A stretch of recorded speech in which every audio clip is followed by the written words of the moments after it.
A possibility brushed the edge of her thoughts.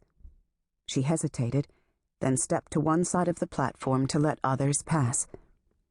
The idea forming in her mind went against every scruple she held and against the integrity she'd sought so earnestly to pass along to her former students at Franklin College in Athens, Georgia. Scruples, integrity, honesty. Two wrongs don't make a right, Miss Cassidy. She'd lectured a female student last fall who'd been caught cheating and tried to lie her way out of it. Molly stared at the wooden shingle, knowing that was what she would be attempting to do if she acted on her impulse, trying to make two wrongs equal a right. Her body flushed hot and cold as she recalled being ushered into the college president's office early one morning only 3 short weeks ago, before first-hour classes convened. Her dismissal from Franklin College had been swift and humiliating on so many levels. What she'd done was wrong, she knew that. That was never in question. Yet the punishment seemed so severe, and she'd protested, at first. But when President Northrop conveyed his intentions, should she refuse to resign her position and leave the college, she'd acquiesced, immediately. He'd found the one weakness in her armor, and had quashed her with it. His strong suggestion that she take this particular teaching position and start over again had only been made more so by his refusal to provide a letter of recommendation for any other, including any school she'd suggested back east. And without a letter of recommendation, no reputable college or school would give her a second glance.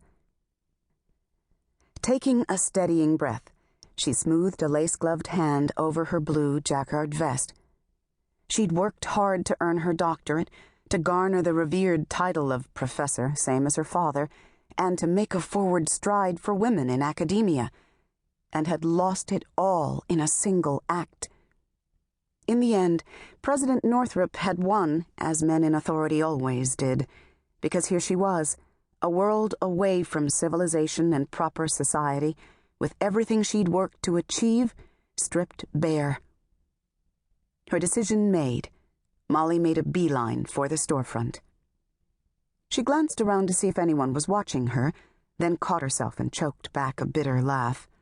No one knew her in this town, not a single solitary soul.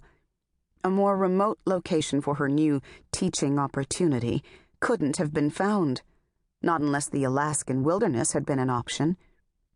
If it had, she was certain she would have been stepping from a train onto a vast frozen tundra about now.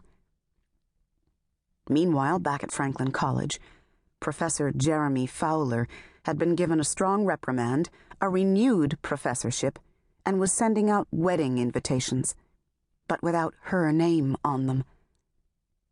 She swallowed the bitter taint on her tongue. She should have been accustomed to the unequal standards by now, but she wasn't.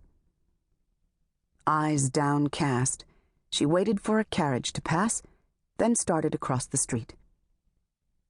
"Beg your pardon, ma'am, but trunks are claimed on down the way there."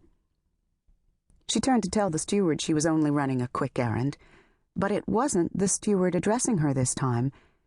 Judging from the man's rain-slicked duster and weathered wide-brimmed hat, he wasn't employed by the railroad. And she was certain she'd never seen him before. She would have remembered if she had. Handsome hardly began to describe him, which at one time might have been enough to pique her interest. Not anymore.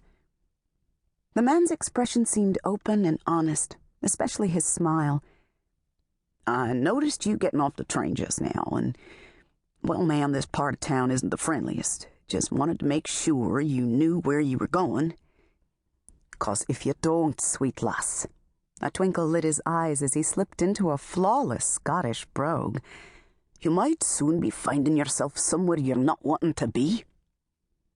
Laughing softly, he gave the brim of his worn cowboy hat a tug. "That advice comes free. Compliments of my grandfather, Ian Fletcher McGuigan, God rest his soul. He used to tell me that every time I stepped foot out the door." Molly could spot a flirt as fast as she could a roach on a wall. Being a professor of romance.